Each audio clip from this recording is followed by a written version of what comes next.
So I think I got a handle on the oddness of the other day. Had a cop come out here and brought with him one of the folks on the mental health crew in Albuquerque now, the separate agency. And for one, it was to serve some papers on an order, so which is really no big thing. It's beside the point. Bygones. However, what was odd is, for one, APD really doesn't serve papers. That's the sheriff's department, and that the guy came out here, the cop came out here, and I've got his name and stuff. I'm just going to go for now. That he came out here with somebody on the mental health crew for crisis calls, which he didn't let her talk at all, which I found was very amusing. It's like, what the hell did I train you to do? Anyway, that was weird. But it speaks in, like, as I knew at the moment, but now I'm articulating now. They already knew who I was, but why were they coming out so darn quickly? I've been very critical of APD, and I trained them, and now I'm critical of them. So that kind of speaks to something, because I started back in 2013ish.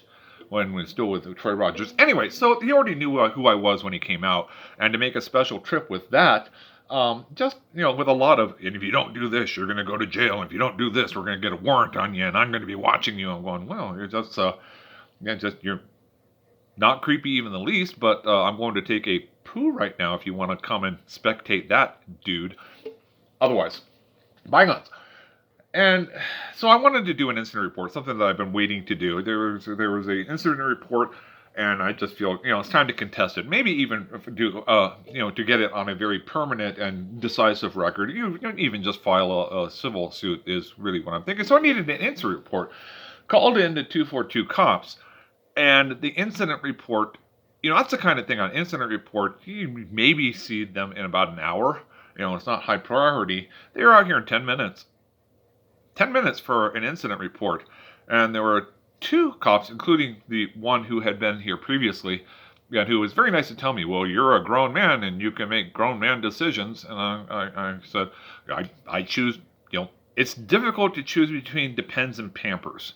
That's the kind of grown man decision I have to make at my age. I don't know. I got nothing. But it was curious to me, because both of them were just saying, they're trying to build up an idea that I am unhinged a bit, which is true, but it's putting in little comments here and there, and that's all I had to say is, I'm going, look, dude, I want to do an incident report.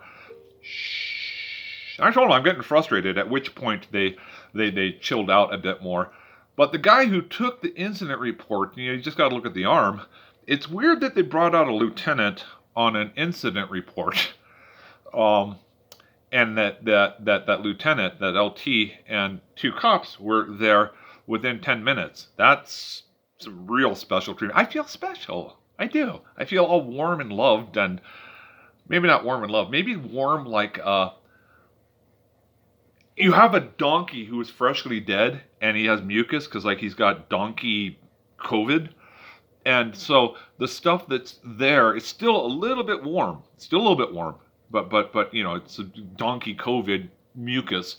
So maybe I felt warm like that recently dead donkey, dead from donkey COVID, and whatever mucus is left in the sinuses. That's the kind of warm I'm talking about. That's exactly the kind of warm. Anyhow, yeah, so I was told I'm getting frustrated, and I stated, I'm going, I trained you guys. Did you not pay attention?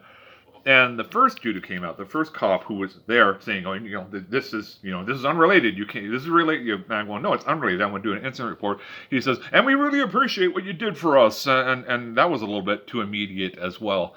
So that kind of special treatment really leaves me amused, just because that sort of awareness, and also the kind of little bit of, let's see if we can get this guy tripped up a bit, which doesn't happen with me any longer. Would have, back when I was married, when I was abused like crazy.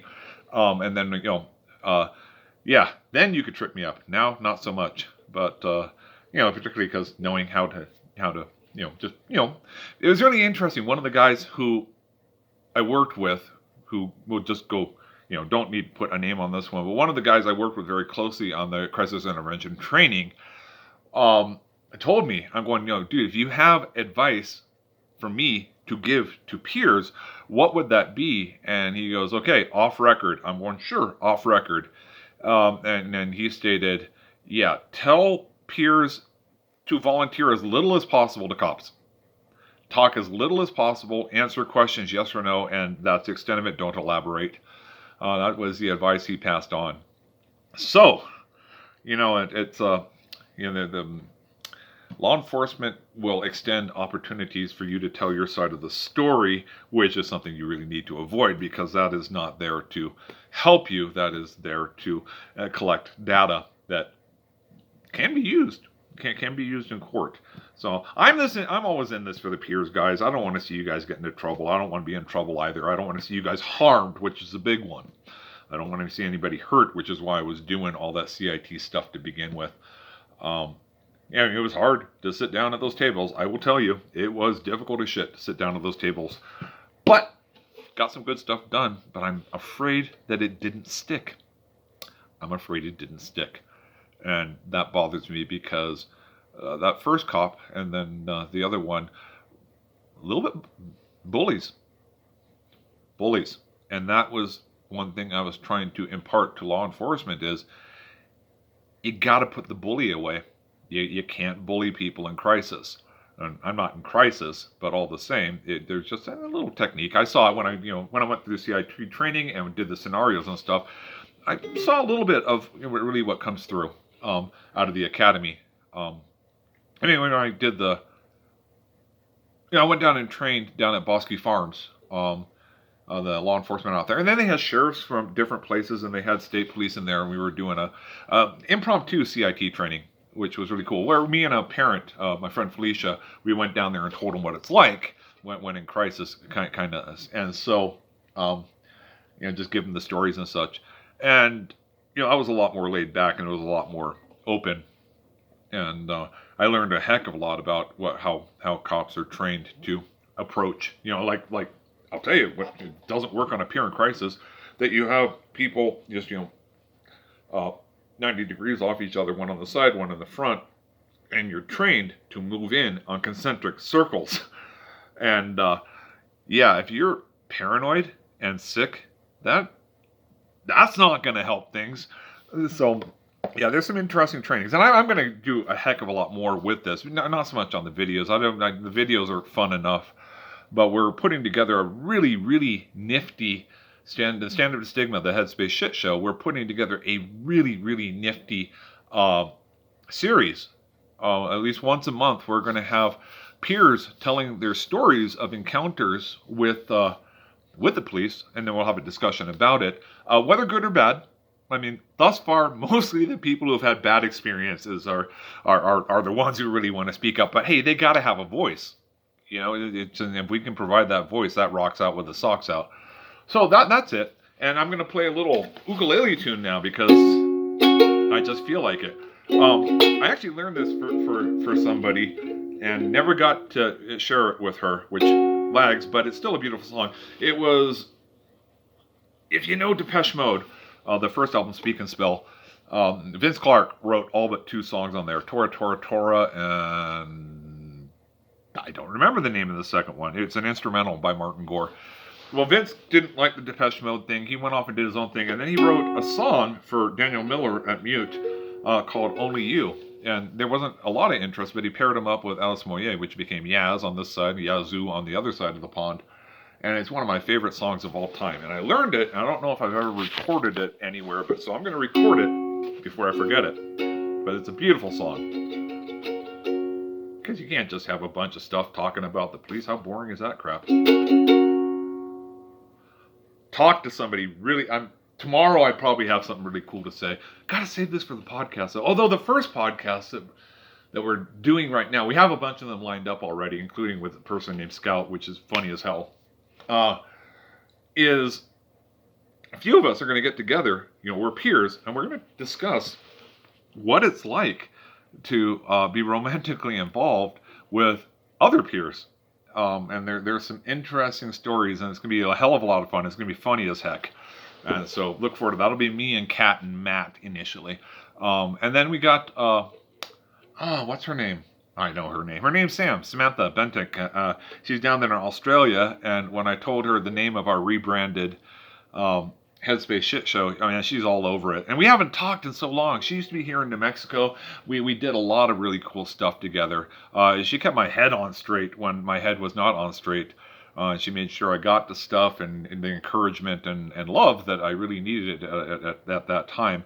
And so my sister from another mister, and she is pretty hyper and excited to actually get on the Headspace shit show as well, because I've been telling her I want to go off the rails with this stuff. I don't want to do the typical stuff any longer. Just, the typical podcast. I want to, leak a little bit of personality into them. And Sam and I just riff off each other. It's going to be sweet. Going to see if I can't get my buddy Nick over there. And of course, Matthew, right? He's got to be on there. My buddy Mariella out there in Italy. So make it a little bit more international, particularly because Mariella does the support groups over there in Italy, and they got shut down. And when Italy got shut down, they got shut down hard because of the COVID, which made peer support groups in person nearly impossible. It was pretty impossible here as well, but that was kind of like draconian, lock it down kind of stuff. So that's going to be a really interesting conversation with her. We're going to do a lot of compare and contrast about just peer experiences, peer support groups, a lot from around the world, and what do we do the same, what do we do differently, and what type of cultural competencies. Only you. Has to be sheet, so it could be full.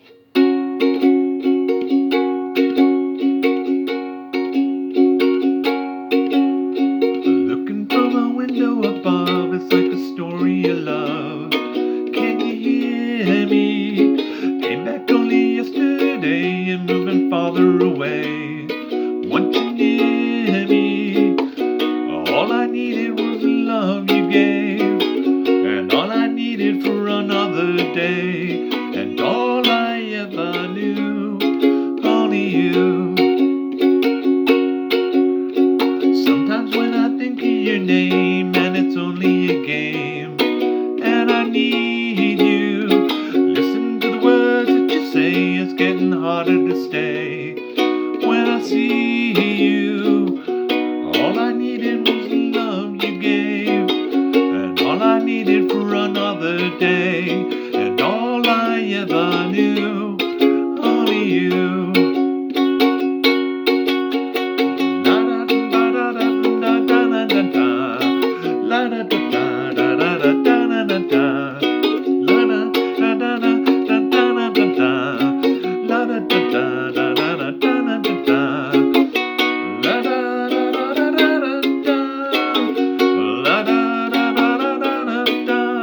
And all I ever knew, only you. This is gonna take a long time, and I wonder what's mine. I can't take no more. Wonder if you'll understand. It's just a touch of your hand behind a closed door. All I needed was the love you gave, and all I needed for another day, and all I ever knew, only you. And all I needed was the love you gave, and all I needed for another day, and all I ever knew, only you. And all I needed was the love you gave, and all I needed for another day, and all I ever knew, only you.